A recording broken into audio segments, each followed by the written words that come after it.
ፋኖ ወደ ባህር ዳር እየተጠጋሁ ነው ማለት አብዝቷል። ያረጋ ከበደ ትልልቅ ባለስልጣናት በፋኖ ከመገደል ለጥቂት እንዳመለጡም ትናንት ተጽፏል። ራሳቸው አረጋ ከበደም ከሞት እንዳመለጡ የሚዘግቡ ምንጮችም አሉ። በእርግጥም የመንግስታቸው ቁልፍ ሰዎች ከግድያ መትረፍ የሳቸው መትረፍ ነው።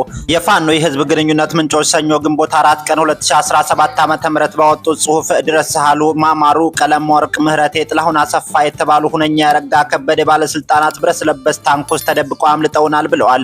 ፋኖች በታንክ ተደብቀው የሚውሉት የሚሏቸው የቀድሞ የባዕድን ያሁኑ የአማራ ብልጽግና ባለስልጣናት ከዱር ቤቴ ወደ ባህር ዳር በጉዞ ላይ በነበሩበት ጊዜ ቀድሞ ከመነሻው መድረሻቸውን በውስጥ የደህንነት ስራዎች በመስራት ከ3 ቀን በላይ ክትትል ሲያደርግ እንደቆየ የሚገልጽ የአማራ ፋኖ ብሔራዊ ኃይል አንደኛ ክፍለ ጦር ከቢኮሎ እስከ ቻይና ካምፕ ድረስ ደፈጣ በመያዝ 3ቱ ሻለቆች ጥምረት በመፍጠር የሻለቃ አበረ ኢማም ጊዮን ሻለቃና በራሙጨ ሻለቃ በጋራ ጥምረት በመፍጠር የብርጌድ ጦር አዛዥና ዘመቻ መሪ የደፈጣ ቦታዎችን ለይተው በማዘጋጀት አርፒጂ እና ድሽቃ በመጠቀም ትናንት ሰኞ ከቀኑ 6 ሰዓት ጀምሮ ከፍተኛ ጥቃት በመፈጸም በአንድ ተሽከርካሪ ፓትሮል ላይ ቁሳዊ ማድረስ የተቻለ እንደሆነም ገልጸው በቁጥጥር ስር ያልዋሉ አጃቢዎችንም ተገድለዋል ብለዋል። የናረጋ ቡድን በደረሰበት ጉዳት አመራሩን ለማትረፍ በርካታ የቡድን መሳሪያዎችን ተጠቅሟልም ተብሏል። ያረጋ ከበደ የቅርቡ ሰዎች ድሽቃ፣ ሞርተርና ፔምፔም በመጠቀም ከግድያም አምልጠውኛል ሲል ፋኖ ጽፏል።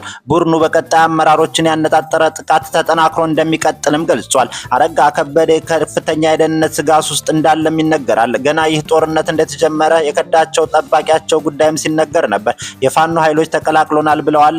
በአጭሩ ፋኖ ባህር ዳርን ሊቆጣጠር ነው የሚል ስሜት ባየሩን አይቷል። ከተማይቱም የተወረረች ከተማ ትመስላለች። ባህር ዳር ከምሽት 1 ሰዓት በኋላ ወጣቶች የማይታዩባት፣ መኪና የማይንቀሳቀስባት፣ ንግድ የማይታሰብባት አስፈሪ እንቁላል መሆኗን ተመልክቷል።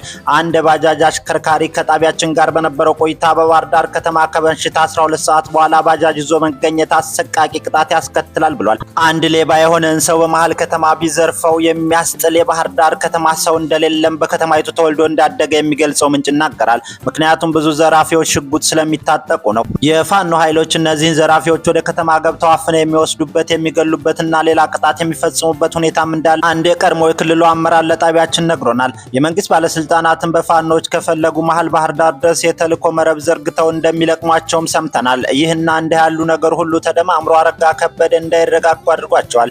የፋኖ ኃይሎች ባህር ዳር ሊቆጣጠሩ ይችላሉ የሚለውን ስጋት ምንጩም ይሄው ነው። ፋኖ ባህር ዳር ሊቆጣጠር ቅን እንዳለው ለጣቢያችን የነገራት አንድ የብልጽግና ካድሬ ነው። መንግስት ባደረገው ጥናት መሰረት እነዘመነ ባህር ዳርን ሳይቆጣጠሩ ወደ ቀጥተኛ ጦርነት ወይም ኮንቬንሽናል ዋር አያድጉም። ምክንያቱም የህዝቡን መነቃቃት የግድ ያስፈልጋቸዋልና። እነሱ ደግሞ አሚኮን ተቆጣጥረው በየገጠሩ በሚሰማው ሬዲዮ ጣቢያ መንግስት መሆናቸውን ማወጅ አለባቸው። አሚኮ መሰረቱ ባህር ዳር ነው። የአማራ ህዝብ አሸናፊን ደግፎ የመቆምና ለዚህ ኃይል ራሱን አሳልፎ የመሰዋት ባህል አለው። ብርጋዴር ጀነራል ተፈራ ማሞ ሸማቂው ኮማንዶ በሚሰኘው መጽሐፋቸው ውስጥ በባህሪው አርሶ አደሩ የኃይል ሚዛን አይቶ ነው የሚወስነው ሲሉ ያስነብቡናል። ይህንን ያጠኑ የሚመስሉት የፋኖ አመራሮች ልክ ባህር ዳር እንደተቆጣጠሩ የህዝብ ማዕበል በመፍጠር ወደ 4 ኪሎ ይጓዛሉ የሚል ትንተና አለ። እናም አሁን ላይ የአባይ ሸለቆ ብርጌድ ወይም ለአማራ ፋኖ በሸዋ ከባህር ዳር ይልቅ አዲስ አበባ ቅርብ ናት። በብልጽግናው ምንጫችን ትንተና መሰረት ግን የአማራ ብሔራዊ ክልላዊ መንግስትን ማፍረስ የ4 ኪሎን መንገድ የቀናት ብሎም የማይመለሱበት የድል ጎዳና ስለሚያደርገው ይህ አካሄድ ተመርጧል። ለዚህም ይመስላል የክልሉ ህልውና የሚባሉት ሚሊሻና ፖሊስ ሆን ተብለው በፋኖ እየተመነጠሩ ነው። ቀበሌዎች በፋኖ ቁጥጥር ስር ናቸው። አብዛኛዎቹ የጎጃም ቀበሌ አመራር ቢሮ ውስጥ ስራ አይከወንም። ወደ ቀበሌዎቹም ያለ አጃቢ አይንቀሳቀስም። ፋኖ መታወቂያ አትሞ የሚያድልባቸው የጎጃም አካባቢዎች ብዙ ናቸው። ይህ ሂደት ባህር ዳርን ለመቆጣጠር የክልሉን ማህተምና የህዝቡን ድጋፍ በመረከብ አንድ ደረጃ ያድጋል ተብሎ ይጠበቃል። አረጋ ከበደ ይህንን ሁኔታ ከተረዱ ቆይተዋል እየተባለ ይገኛል። በእርግጥም የጣቢያችን ምንጭ በየቀኑ እየተሰባሰቡ የሚሰሙትን ስጋት የገለጹልን ከየትም አምጥተው ሳይሆን ከአማራ ብልጽግና የማወያያ ሰነዶች ጨልፈው ነው። አረጋ ከበደ ደግሞ የሰነዱ ደራሲ ናቸው። አለቃቸው ጠቅላይ ሚኒስትር አብይ አህመድ ይህንን ያረጋ ፍርሃት ካወቁ መሰንበታቸውን አንድ ጋዜጠኛ አጋልጧል። አረጋም ቃል በቃል ከስልጣን አንሶይ ስለማለታቸው ሚስጥሩ ወጥቷል።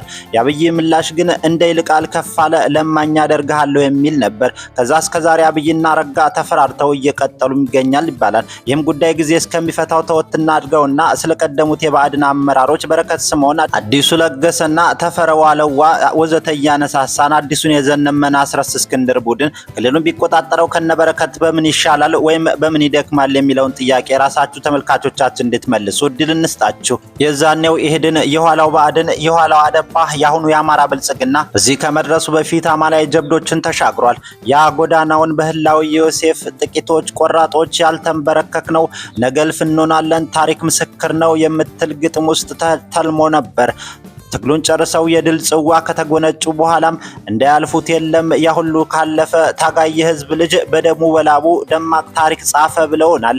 ዛሬ ስለነዚህ ሰዎች ወፍ እንደምትበረው እየሆን እናወራቸዋለን። የመጀመሪያዎቹ 5 የኢህዴን ማዕከላዊ ኮሚቴ አባላት ጌታቸው ጀቤሳ፣ ያሬድ ጥበቡ፣ ታምራት ላይኔ፣ አዲሱ ለገሰ፣ ኃይሌ ጥላሁን፣ በረከት ስምዖን ይባላሉ።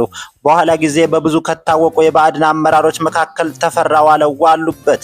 ብዙዎች የቤንች ማጂ ሰው ነበሩ ይሏቸዋል። እሳቸው ስለ ራሳቸው ማንነት የተናገሩበት ሁኔታ አልገጠመንም። በጦር ግንባር ጀግና ዋጊም እንደነበሩ ተጽፎላቸዋል።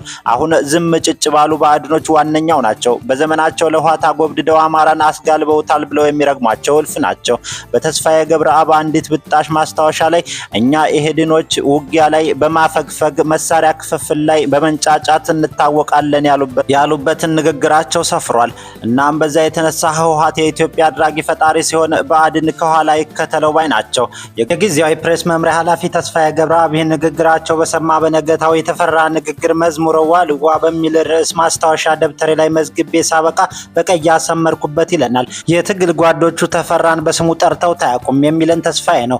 ዋልዋ ነው የሚሉት። ተፈራ ቀስቃሽ አንደበት ያለው ካድሬ መሆኑ ብቻ ሳይሆን ጀግና ተዋጊም እንደነበር የጦር ሜዳ ገድሉን ሰምቻለሁ። ዋልዋ የሚባል ተራራ ላይ ተፈራ የመራው መከላከል ውጊያ በጥሩ ውጤት እንደተፈጸመም ይነገራል። ለዚች መከረኛ ሀገር ተፈራ ጊዜውንና ጉልበቱን ብቻ ሳይሆን ውድ አካሉንም ቆርጦ ሰጥቷታል። በከባዱ የቆሰለና ጉዳት የደረሰበት ታጋይ ነው። ያም ሆኖ ግን ህዝቡ የወያኔና ድላዊ አሰራር በመጥላቱ ተፈራ አዲስ አበባ ላይ 2 ጊዜ ለምርጫ ቀርቦ ሁለቱንም ተሸንፏል ሲል ጋዜጠኛው ያጋናል። ሌላኛው የብአዴን ዝነኛ ስም አዲሱ ለገሰ ይባላል። ሰውየው የሐረርጌ ሰው ናቸው። ጭሮ አካባቢ እንደተወለዱ የተናገሩበት ቃለ መጠይቅ አለ። እሳቸው እንደሚሉት ከሆነ የነፍጠኛ ልጅ ናቸው። ኢህአፓ በነፍጠኛው የባላባትና ሌላኛው መደብ ላይ ሲነሳ ተባበሩ። አባታቸውን በአብዮቱ ላይ ከመሸፈት ታድገው ጠመንጃቸው እንዳስጣሏቸው ይናገራሉ። ጎንደር ውስጥ የስፖርት መምህር ሆነውም ኢህአፓ ውስጥ ይሳተፉ ነበር። በኋላ ግን በለሳ አካባቢ የተጠራቀሙ የደኢህዴን መስራቾች ኢህአፓን ትተው ለአሁኑ ያረጋ ከበደ ፓርቲ እርሾ የሆነውን ድርጅት ሲፈጥሩ ከመስራች አመራሮች አንዱ አዲሱ ለገሰ ሆኑ። የአማራ ክልል አስተዳዳሪ፣ የፌዴሪ ምክትል ጠቅላይ ሚኒስትር እንደዚሁም ሌሎችን ሹመቶችም ኑሯቸው ያውቃሉ። የአሁኑ የአማራ ፋኖ ብሔራዊ ኃይል ማዕከላዊ እዝ አባል ብርጋዴር ጀነራል ተፈራ ማሞ በግለ ታሪካቸው ላይ አዲሱ ለገሰ ወደ ትጥቅ ትግል ከመግባቱ በፊት የስፖርት መምህር ነበር። አዲሱ ለታጋዩ ህይወት ጥንቃቄ ማድረግ መለያው ነበር።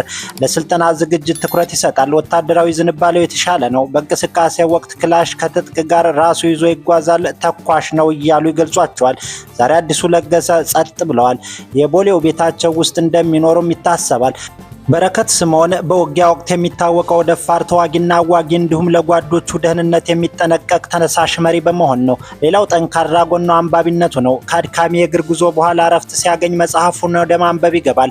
ገለጻው ሸማቂው ኮማንዶ ውስጥ የተገኘ ነው። የጦር ገበሬ ነኝ የሚለው ብርጋዴር ጀነራል ተፈራ ማሞ በዚህ መጽሐፋቸው ገጽ 107 ላይ እንደገለጿቸው በረከት አወዛጋቢ ማንነት አላቸው። ባለፈው መጋቢት በረከት ስምዖን በፋኖነት የሚያሳትፍ ጥምረት ተፈጥሯል ሲባል ነበር። ወጣቱ በረከት ስምዖን ትግልን የጀመረው ፋኖ ተሰማራ እንደ ሆቺሚኒ እንደ ቸኮቬራ በሚባልበት ዘመን ነው። የዛ ትውልድ ወጣቶች ማርታ ለምን ሞተች እያሉ የጮሁላት ኤርትራዊ ቆንጆ የዘመዶቹ ሀገር ልጅ ናት።